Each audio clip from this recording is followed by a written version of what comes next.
Hello everyone, welcome to Apti Plus Academy for Civil Services. This is a video on monthly policy review, also known as MPR, which is being released by PRS Legislative Research. And I'll be discussing MPR for the month of August 2021. MPR is something which is very important for your prelims as well as for the mains examination. The news in the MPR is very crisp. It will be very easy for you to understand and it will give you a comprehensive idea about a news. So let's get started. Briefly about the PRS Legislative Research. If you want to read more, you can refer to their website. It was founded in 2005. It's an independent research initiative, right? Basically, they provide support to the member of parliament and member of legislative assemblies. This is based in New Delhi, right? And those of you who are new to our channel, do not forget to subscribe Apti Plus Academy for Civil Services on YouTube. If you like this video, do not forget to give a thumbs up. So let's get started with the first news, that is New Bharat Series Vehicle Registration System. This is something which would revamp the complete registration of the vehicles in the country. So people who often move can get their BH series, that is called Bharat series plate, and it would be, they would be made eligible that they can travel across the country, right? So it calls for registration year, BH number, CAN number, and the tool letter, which would be mentioned over there. So the Ministry of Road Transport and Highway, they have notified the new Center Motor Vehicle Rule 1989, and they have framed the Motor Vehicle Act under the 1988. So this is something which provides and calls for the new BH series. और जो 1989 के rules है उसमें कुछ detailed requirements है regarding the applications, vehicle registrations, issues of certificate for the registration. So entire thing is being dealt under this rule of Central Motor Vehicle Act 1989. So this is factually important for your prelims examination. Now, जो 2021 की amendments है, that has introduced National Vehicle Registration Mark, जिसको BH series कहा जाएगा. अभी तक इससे पहले what was happening, like every state, if you call about Delhi, they have DL. If you call about West Bengal, they have WB, right? The same go with OR in Odisha. So every state, if you call about Jharkhand, they have JH. So accordingly, each state have their a specific number series. But with the BH series, this would be applicable across India और इसकी जो validity है पूरे India में कहीं पे भी हो, right? So this is something which would revamp the complete structure and the registration process of the vehicle in the country. Now let's see what are the features and what are the amendment that has been made, right? So application of registrations की बात करें, as I have told you, it is being regulated under the rule of 1989. So ये mandate करती है person को applying for a registration of vehicle to submit certain documents. कुछ documents उनको submit करने होंगे to get the BH series number, right? Like cell and insurance certificates. For applicants जिनको BH series की registration चाहिए होती है, उनके लिए जो नए rules हैं उसमें कुछ changes लाई गई है, and that changes is that the application working in private sector need to submit the working certificates, right? जो भी प्राइवेट सेक्टर में काम कर रहे हैं उन लोगों को वर्क सर्टिफिकेट देनी होगी अपनी. And for all the employees who are working with the government of India, they have to provide the official identity card. So this is in terms of registration of a vehicle. Now exemptions from the assignment of new registration mark. So for transferring a vehicle registration from one state to another, जो 1989 की rule थी वो mandate करती है applications to submit the NOC, जो non objection certificates होती है वो उनको सबमिट करने होते थे from the states where the vehicle is originally registered. Suppose if your vehicle is registered from Delhi and you are taking that to Gujarat or you are taking that to West Bengal, so आपको दिल्ली से NOC लेनी होगी and that NOC would be submitted to the West Bengal Transport Department. This is how it actually works. But जो नई amendment है ये exempt करती है vehicle registration under BH series for this requirement. So this entire process would be no more applicable. It would be null and void.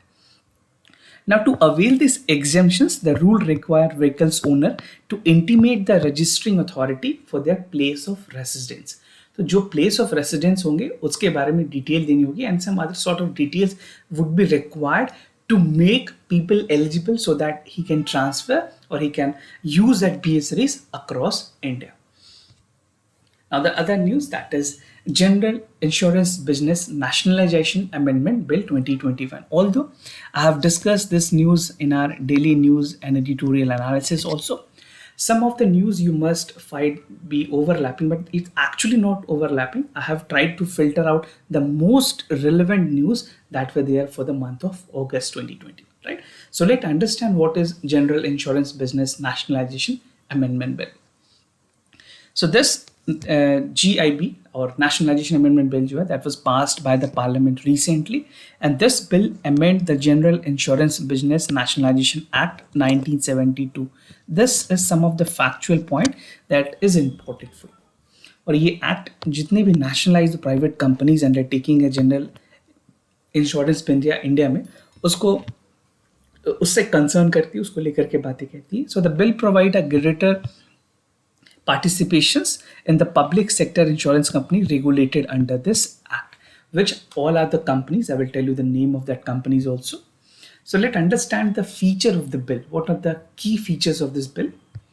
So first is the government shareholding threshold की अगर बात करें, so the act required the central government shareholding in 4 important companies. Which are those? These are General Insurance Corporations, National Insurance, New India Assurance and Oriental Insurance. उसके साथ जो United India Insurance है, this is also the other one, should be at least 51%. इन सबकी बात की गई है, इसमें 51% होनी चाहिए, but बिल ने इस threshold को remove कर दिया. So if you count, this is also there. This is total 5, which is General India Insurance, NI, NIA and OI, including the Oriental India. इनमें 51% तक की threshold रखी गई थी, अब इसको remove कर दिया गया with the new rules. Now change in the definitions of general insurance business. So what changes has been made? The act defined the general insurance business as a fire, marine, miscellaneous insurance business. तो इसमें ये तीनों चीजों को भी add की गई है. This is important. Maybe this can be a question in the prelims, right?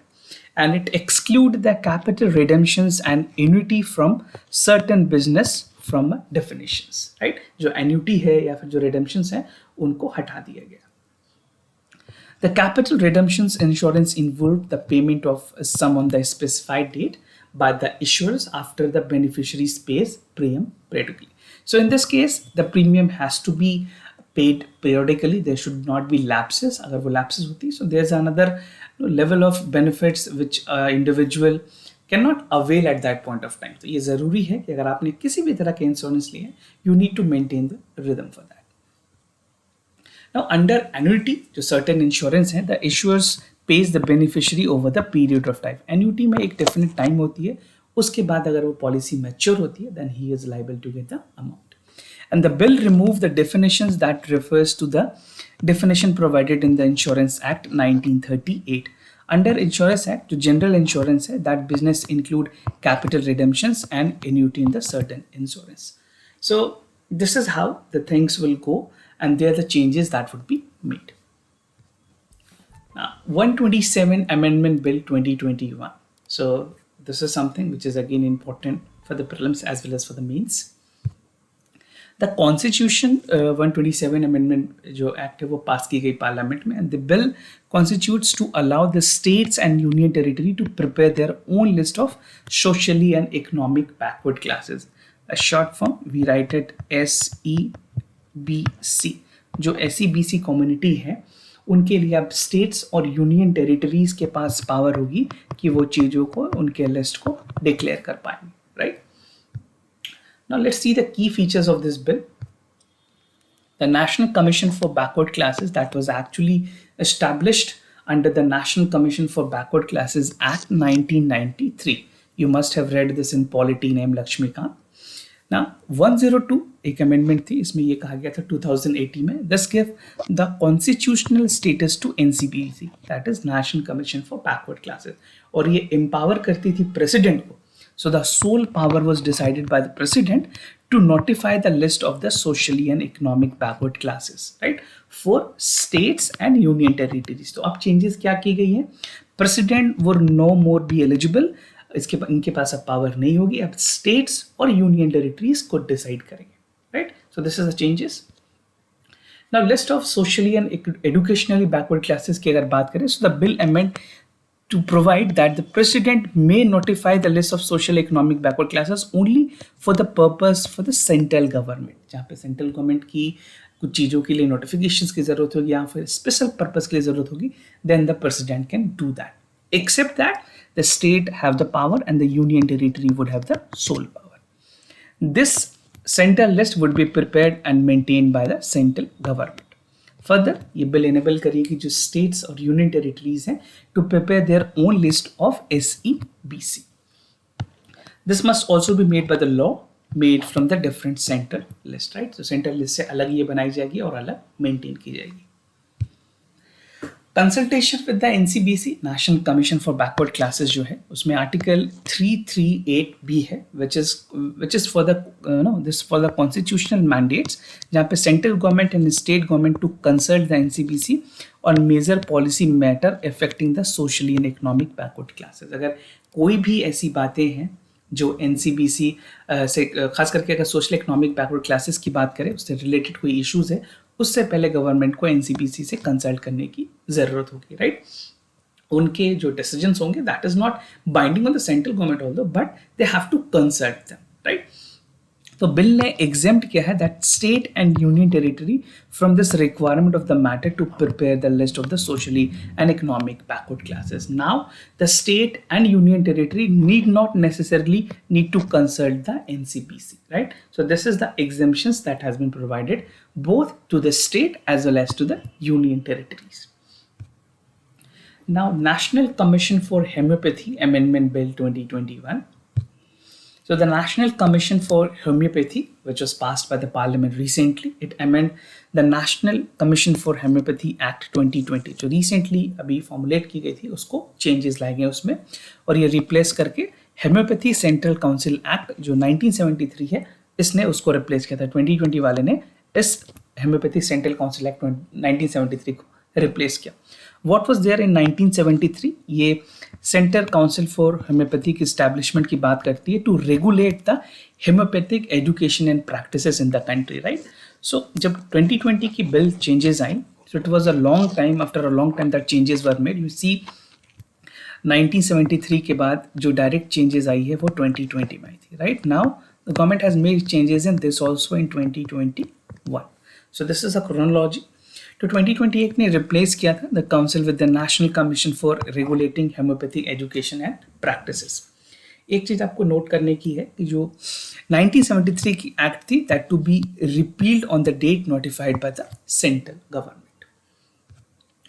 Now, what are the proposed changes, right? जो न्यू अमेंडमेंट आई उसमें क्या क्या चेंजेस प्रपोज किए गए हैं. The amendment specified that till the council was reconstituted the power would be exercised by the board of governors constituted by the central government. जितने भी जो BOGs होंगे, this is in short we call it BOG, board of governors, उनके पास power होंगे. But जो bill है नई बिल 2021 के bill, it is specified that all powers exercised and performed by the board of governor under the rule, ये तो पुराने रूल से चल रही थी, would be deemed to have been done under 2020 act and will continue to remain in force, right? So this process would continue for the new bill also. Now, resumptions of duties and taxes on the export product scheme. So कुछ remissions दी जा रही हैं वैसे exporters को जो कि अपने product को बाहर सेल करेंगे. इसमें जो लिस्ट ऑफ प्रोडक्ट्स हैं उनको बढ़ाया गया है. So let's understand the news. So the Director General of Foreign Trade, this is DGFT. If you have time, you do check the website of DGFT. You'll get some important informations, right? They have notified the guidelines and rates for the scheme for remission of duties and taxes on exported products. क्या क्या features हैं इस bill के? So the scheme would come into effect for all export items from January 2021, right? So actually this was announced in August, but इसकी जो चीज़ें हैं वो basically 1st January 2021 से applicable होगी. And the scheme will not be applicable for certain category of products, including कौन से वो हैं that export originating in other countries but transshipped through India. यहाँ पे ये इंक्लूडेड नहीं है. Export subject to minimum export price और export duty, this is also not included. Product manufactured और exported by 100% export oriented units and products manufacturing exported unit in free trade zone, खास करके exporting processes या फिर special economic zones में, these would not be covered and available for this categories of the benefits because special economic zone और फिर export processing zone में already उनको benefits मिले हुए होते हैं. Now type of levies that would be covered. So the scheme provide for refund. Basically remission का मतलब है kind of refund देना, cashback देना to the people basically who are working with for the export. So duties, taxes, levies on export product at the central government, state government और local level पे ये सारे cumulative होगी indirect taxes को, जहाँ पे good and services will used in the production of exported products.